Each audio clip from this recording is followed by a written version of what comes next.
Ujú. Ya, se ve muy bien. Perfecto. Bueno, vamos a continuar en este tema de la neurofisiología de la visión con las manchas de color que vamos a encontrar en la corteza visual. ¿Esto qué van a hacer? Pues van a ser un tipo de regiones especiales, eh, las cuales eh, pues van a ser de tipo columnar, así como ya vimos las columnas neuronales que se van a encontrar en estas áreas pues sensitivas de los sentidos, en toda la corteza.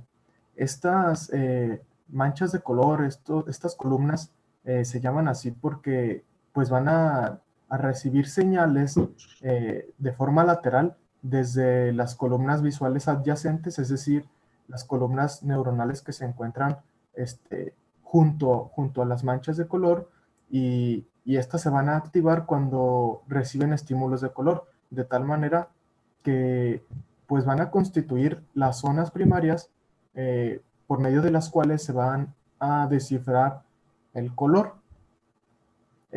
Aquí, como ya lo habíamos visto anteriormente, el color va a ser transmitido por medio de las neuronas que se encuentran en la capa parvocelular, que constituyen pues células ganglionares de tipo X o también de tipo P, que se encuentran en la retina.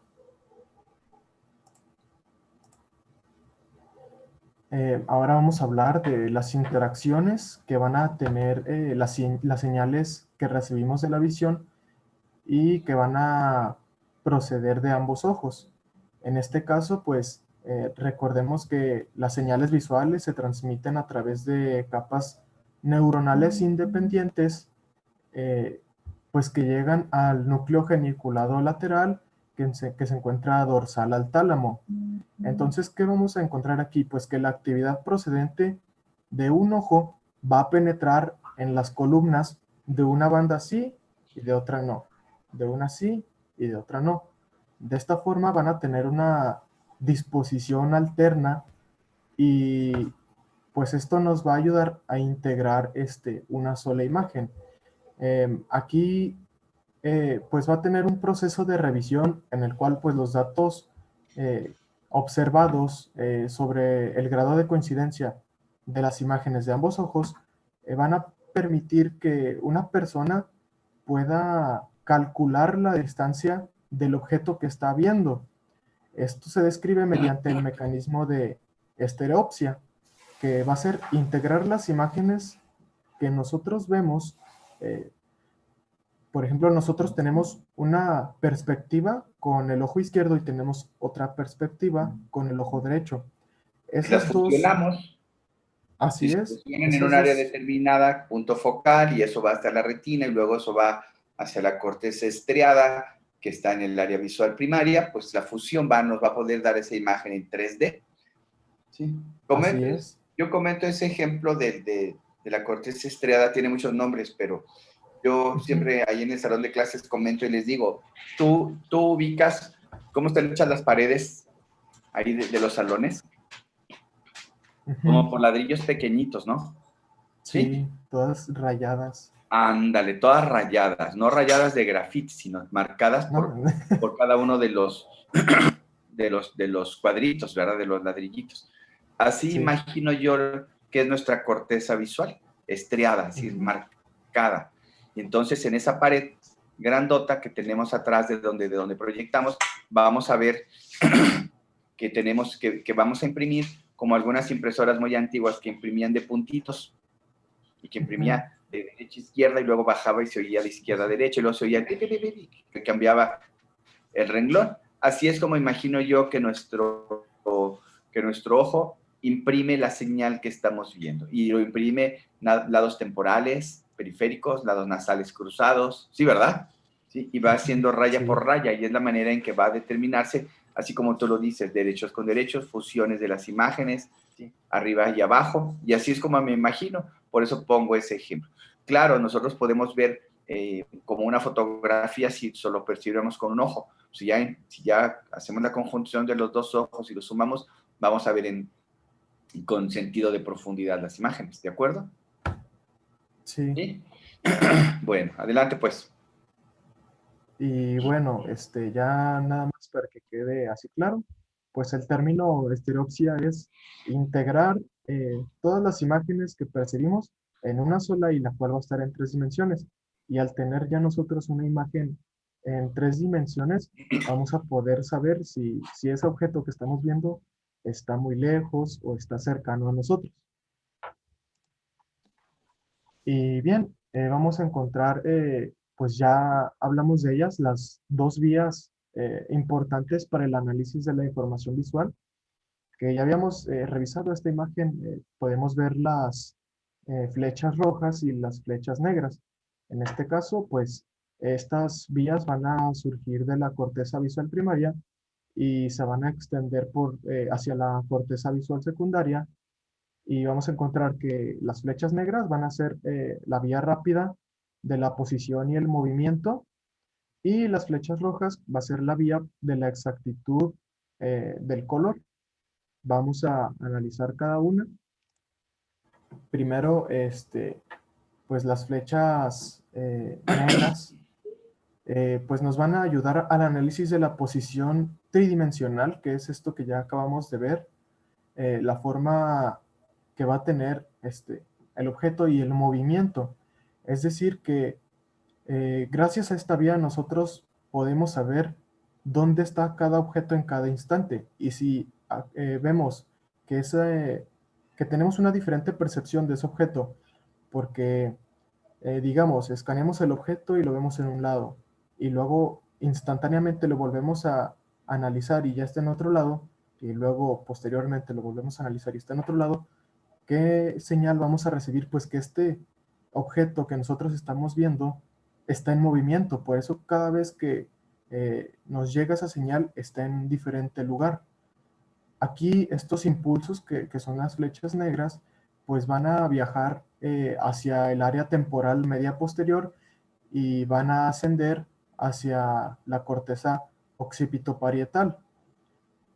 También recordemos que, pues ya habíamos mencionado, estas flechas negras van a transmitir pues la forma, la posición tridimensional que va a tener, y en caso de que tenga movimiento el objeto, va a ser gracias a esta vía.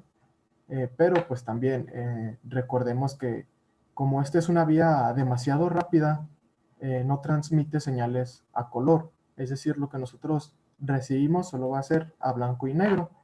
A diferencia de pues las flechas rojas, estas, pues que nos van a servir para el análisis de los detalles visuales y de los diferentes colores. Aquí esta vía pues va a dirigirse hacia las áreas visuales secundarias de las regiones inferior, ventral y medial, de las cortezas occipital y de la temporal.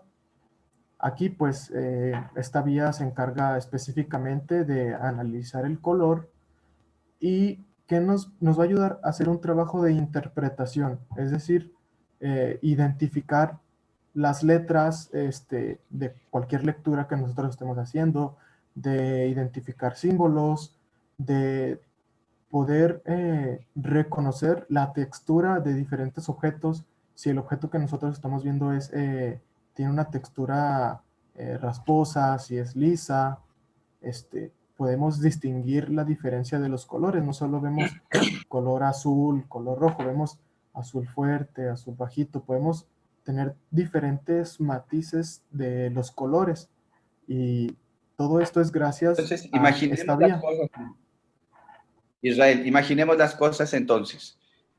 Desde el área frontal están los ojos, Ujú. luego ya hablamos que si el cristalino, luego hablamos que si la retina, luego hablamos que las capas de la retina, luego hablamos de las células ganglionares que formaban el nervio óptico, luego que se entrecruzan las nasales y las temporales no, y que finalmente acaban en el área visual primaria, ¿sí?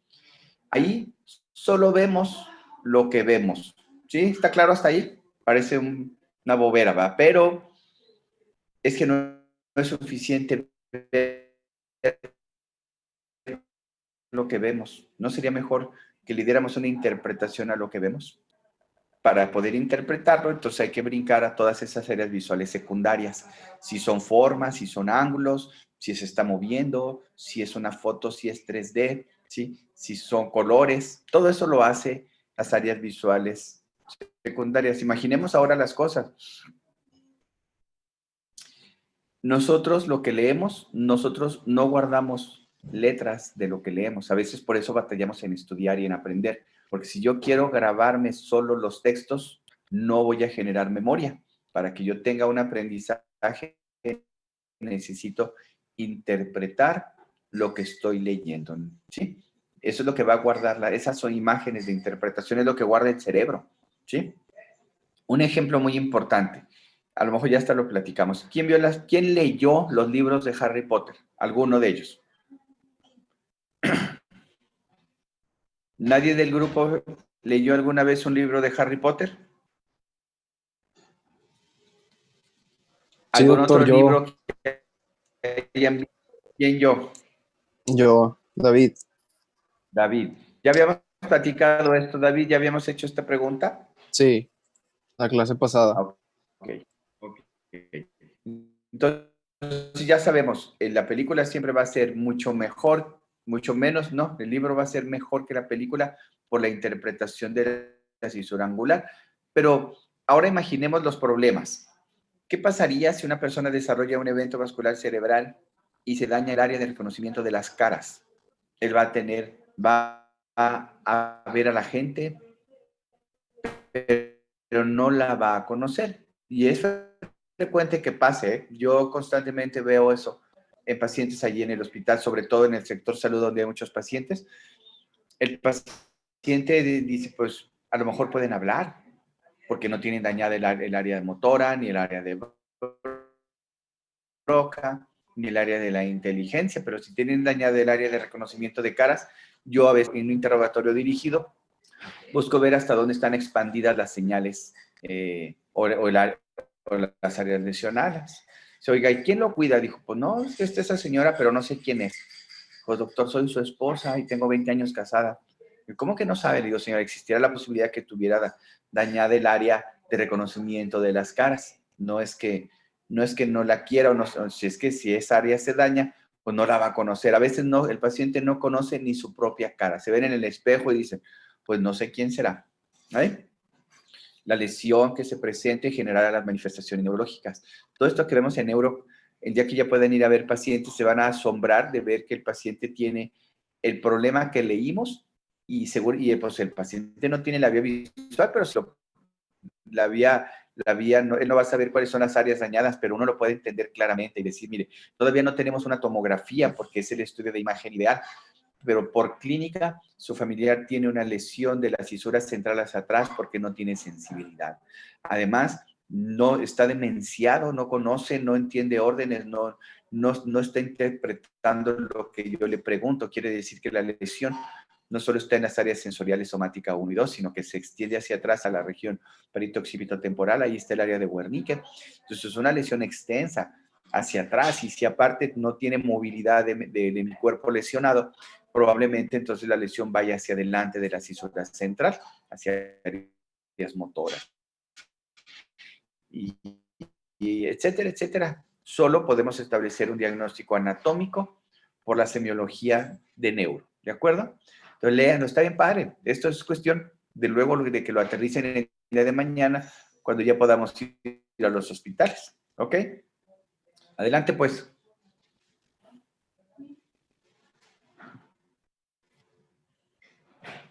Bueno, pues ya vamos a seguir con los patrones neuronales de la estimulación durante el análisis de una imagen visual.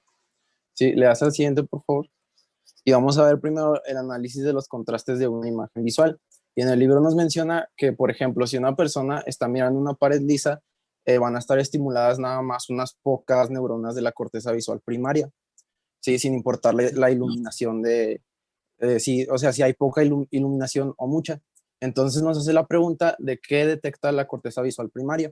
Y para responder esto, pues vamos a poner esta figura vamos a poner en la pared, pues, por así decirlo, pues una cruz roja rellena, tal como se ve en la figura izquierda, ¿sí? Y a la derecha, pues vamos a ver que se va a ofrecer el patrón espacial, que van a presentar las neuronas más excitadas en la corteza visual, ¿sí? Justo así es como lo vamos a ver. Vamos a observar que las zonas de excitación máxima van a seguir los puntos o bordes más finos del patrón visual, como se muestra ahí, ¿sí? ¿Qué te parece ese ejemplo? Tenemos, parece que la percepción totalmente al revés de las cosas, ¿no? Ujú. Yo cuando era niño que me hacían pintar una cruz de color rojo, la rellenaba y que no quedara un puntito blanco para que se notara mucho. Sí, ¿verdad? Y Sí. resulta que el mayor contraste no lo da el interior de la cruz pintada de color rojo. El mayor contraste lo dan los bordes, ¿va? Ujú. Bueno, ¿ya viste esta diapositiva? Te vas a asombrar si en algunas semanas nos topamos con unas diapositivas bien bonitas, con una pantalla rosa clarita y unas letras amarillitas. ¿Tú crees que se va a ver el texto? No, No, ¿por qué? pues se está resaltando el contraste del fondo, ¿no?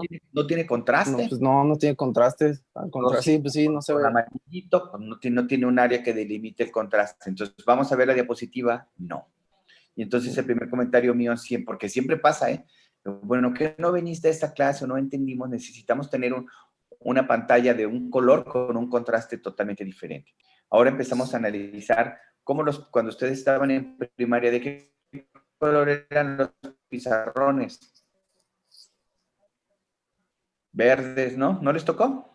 Ah, sí, ¿Y de qué color era el blanco? blanco, Contrastara. Ahora ustedes, ¿de qué color son los pizarrones de la FACO? blancos. Blancos.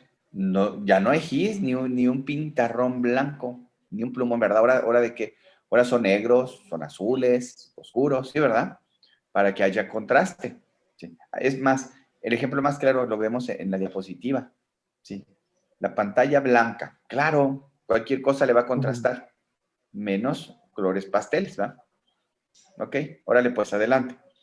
Bueno, entonces podemos decir con esto que las señales de la corteza visual primaria se van a ocupar sobre todo pues, de los contrastes de la escena visual, tal como nos dice el doctor. Y pues en el capítulo anterior se observó que también así pasa en la mayoría de las células ganglionares de la retina, porque pues, los receptores, pues como bien decíamos, que están cercanos o subyacentes, que reciben el estímulo similar e se inhiben mutuamente. Sin embargo, en cualquier borde pues, de la escena visual donde exista un cambio de la oscuridad a la luz o de la luz a la oscuridad, no se produce esta inhibición recíproca. Eh, y la intensidad de la estimulación, pues de la mayoría de las neuronas es proporcional al gradiente de contraste. En otras palabras, podemos decir que cuanto mayor sea la nitidez del contraste y la diferencia de intensidad entre las zonas luminosas u oscuras, como decía el doctor, pues más acusado va a ser este grado de estimulación. Le das a la siguiente, por favor. Y pues ahora vamos a ver que la corteza visual también detecta la orientación de las líneas y los bordes. Es decir, las células, de esto se van a encargar pues, las células simples, ¿sí? Y por ejemplo, bueno, pues como les mencionaba, no solo detecta la existencia de líneas y bordes en las diferentes zonas de la imagen retiniana, como podemos ver, sino que también pues vamos a detectar la dirección en la que están orientadas cada una de ellas, es decir, pues si está horizontal, vertical o incluso si hay un pequeño grado de inclinación. ¿Sí? Y pues va a ser que se excite un grupo de células distinto, pues como ya mencioné antes, las llamadas células simples. Y nos menciona que estas están situadas en la capa 4 de la corteza visual primaria, como ya mencionó mi compañero Israel, la corteza 4. Le damos a la siguiente, por favor.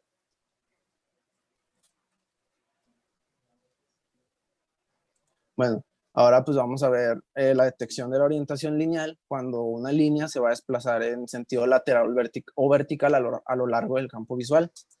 Y vamos a ver aquí que a medida que la señal visual se aleja de la capa 4 que ya mencionamos, algunas neuronas van a responder a líneas orientadas en la misma dirección, pero esto sin ser específicos de una posición, o sea, sin ser específicos de si es horizontal o vertical.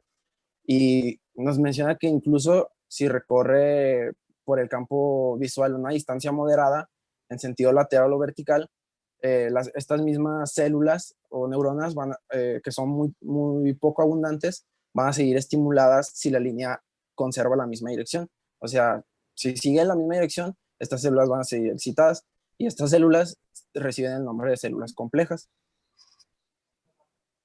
Le damos a la siguiente, por favor. Y pues ya por último, pero no menos importante de pues tenemos la detección de líneas con longitudes, ángulos u otras formas específicas.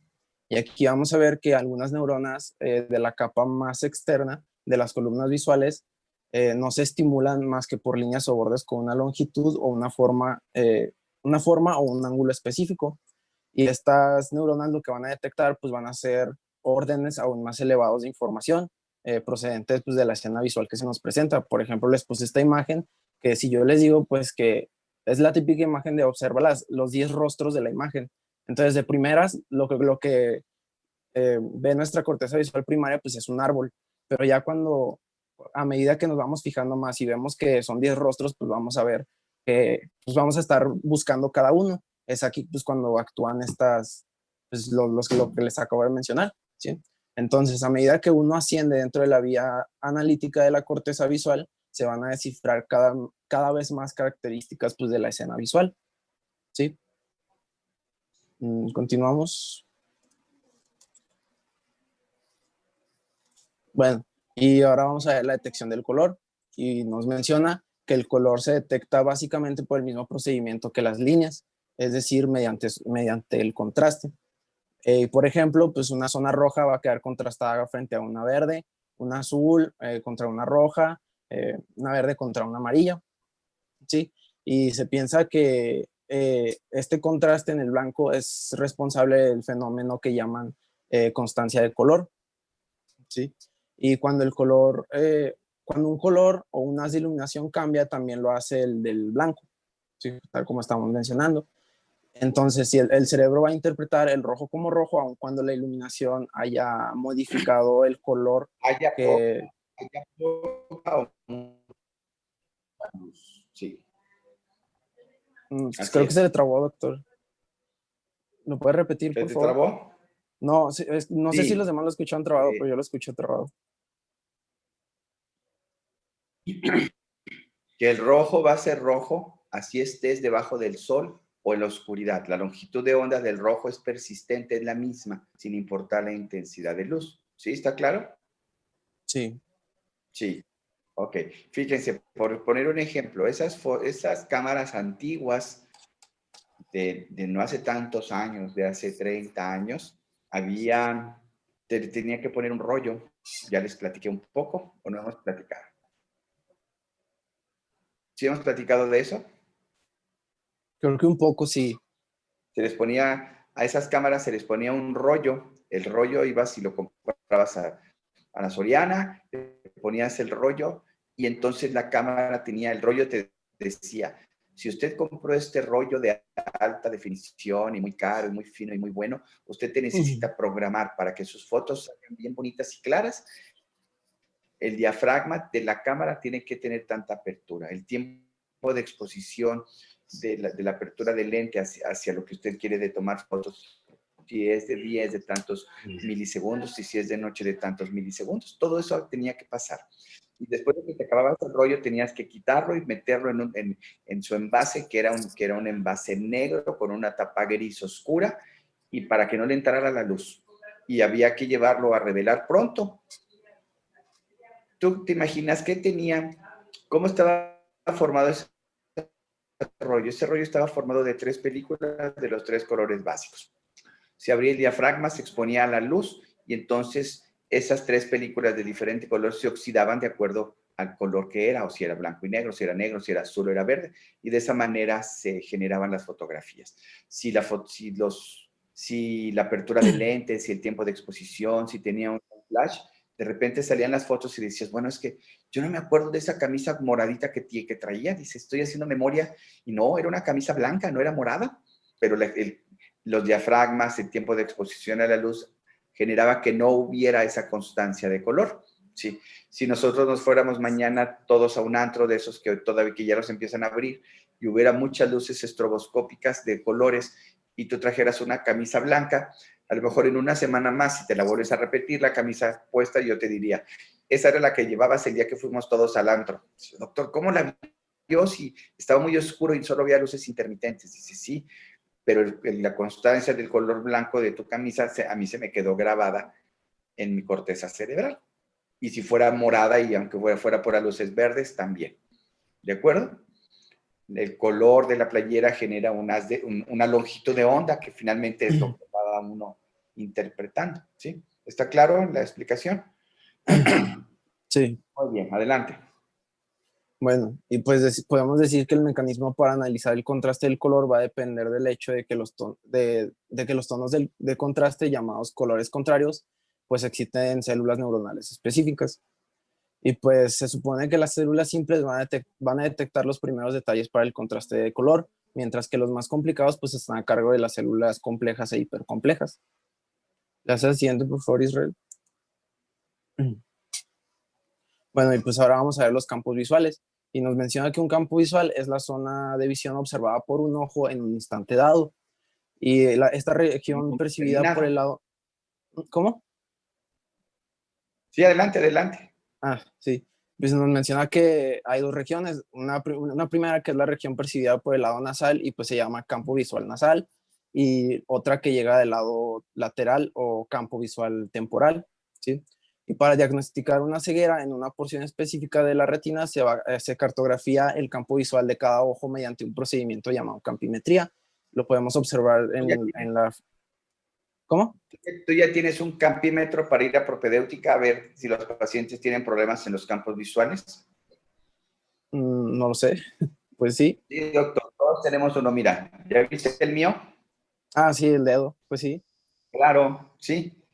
Ahí estás, fíjate, aquí si el foco de la cámara es muy pequeñito, pero si yo lo abro, ya lo perdimos del campo visual.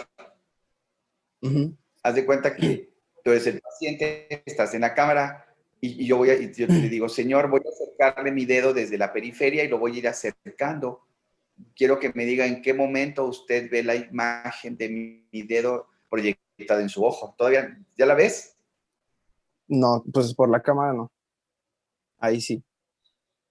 Ahí sí. Entonces, si vemos eso, imagínate que yo lo llevo desde la periferia y no se ve y no se ve, y lo paso a mi campo visual y todavía no lo detecta. Ahí estamos tal vez evaluando en una campimetría normal, no aquí pequeñito, estaríamos evaluando tu plano, tu área temporal. Si yo lo sigo llevando y no me dices nada y no me dices hasta que ahí me dices, doctor, ahí lo vi. Ya, caray, que estamos evaluando prácticamente ya tu campo nasal, ya muy cerca, y el área temporal de tu campo visual la tienes dañada. Podemos entender un poco así. Todos tenemos un campímetro ranchero, pero que lo traemos con nosotros, ¿verdad? Sería imposible llegar a hacer una historia clínica con todo lo que necesitaríamos. Sería llevar una maleta como el Mago Leos, así, llena de cosas, para ir sacando y hacer la revisión. Entonces, la campimetría la puedes hacer ahí.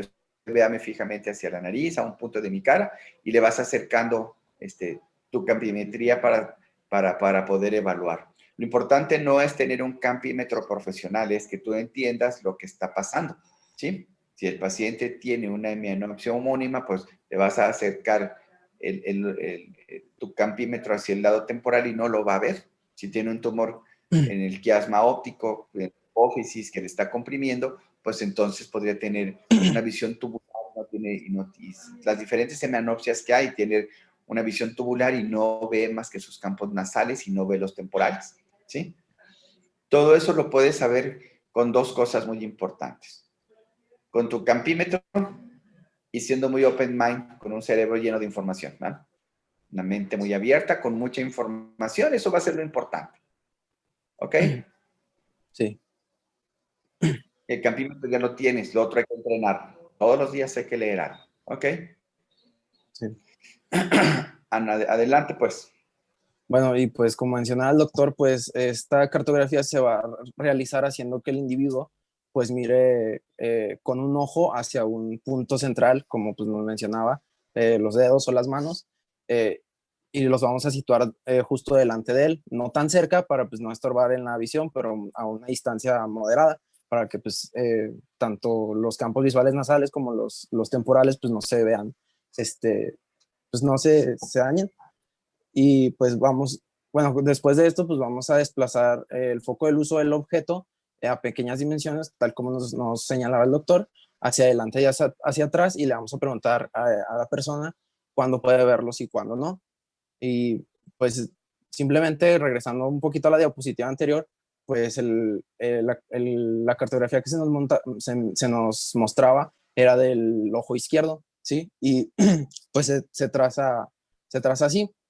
Y en todos los trazados campimétricos aparece un punto ciego ocasionado por la ausencia de conos y bastones, y es el que vemos ahí. ¿Tú Y detectas ese punto ciego en tu campo visual? la verdad, no. ¿Y luego cómo? Nadie lo Yo la verdad detecta. no lo... Nadie lo No. detecta, ni tú, ni yo, ni nadie. ¿Por qué? Porque más adelante comenta que nuestro ojo constantemente tiene movimientos de deriva lenta, de movimientos de un temblor continuo, y la verdad es que si ahorita estuviéramos en el salón y tú estuvieras parado enfrente, pues nuestro punto focal, nuestra mácula y nuestra fobia estaría clavadas en ti, pero no porque yo tenga una visión clavada en ti, yo no tengo una visión binocular, tengo un panorama muy amplio, y créeme que está en alta definición, aunque ya esté viejillo, ¿eh? Sí, imagínate ustedes cómo lo deben de tener. Pero ese campo visual, entre más periférica se abra, pues se supone que está más pixeleado, ¿no? La fobia y la fobiola tienen más conos, y el área de la visión en 4K, así como ahora en las televisiones nuevas, la da la fobia y la fobiola y la mácula. Conforme se va expandiendo la señal, tenemos menos conos, tenemos más bastones, probablemente estaría difuminada la imagen, o ahora se llama pixeleada, ¿verdad? Sí.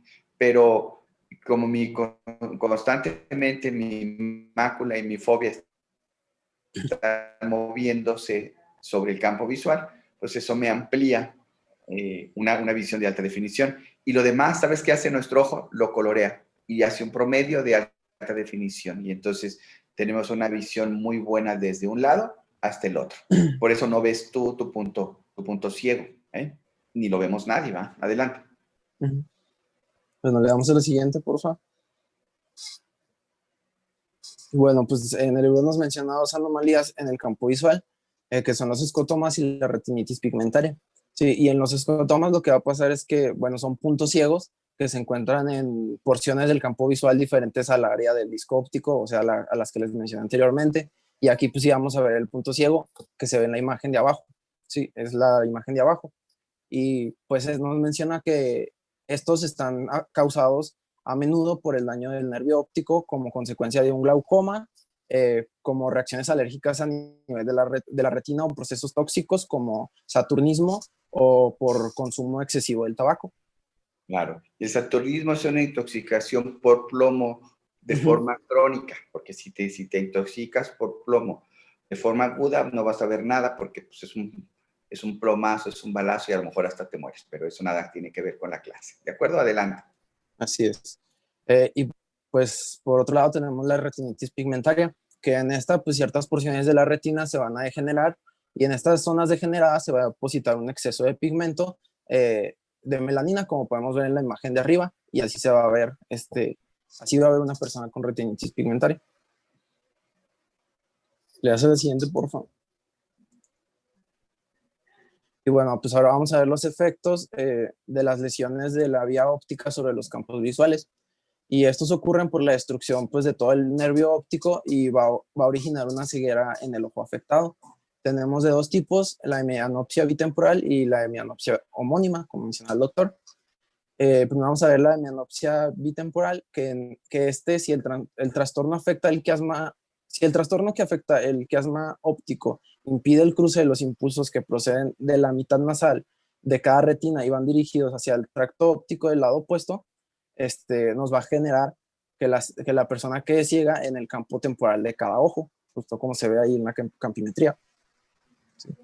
Y en la homónima lo que ocurre pues, es que la interrupción del tracto óptico va a dejar sin inervación pues, la mitad de cada retina correspondiente a la del lado de la lesión.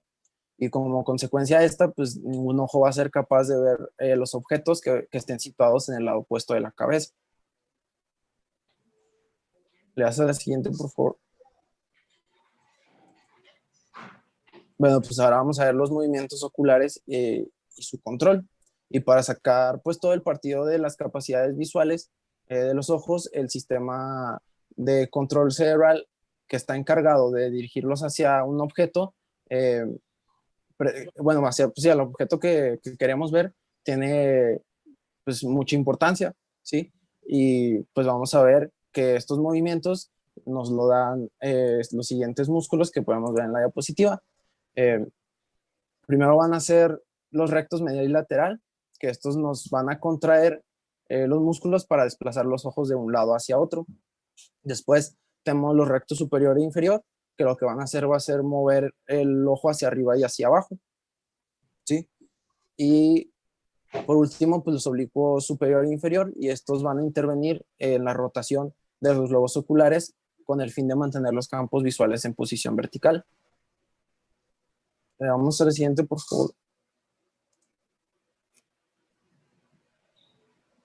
Bueno, ahora vamos a ver las vías nerviosas para el control de los movimientos oculares.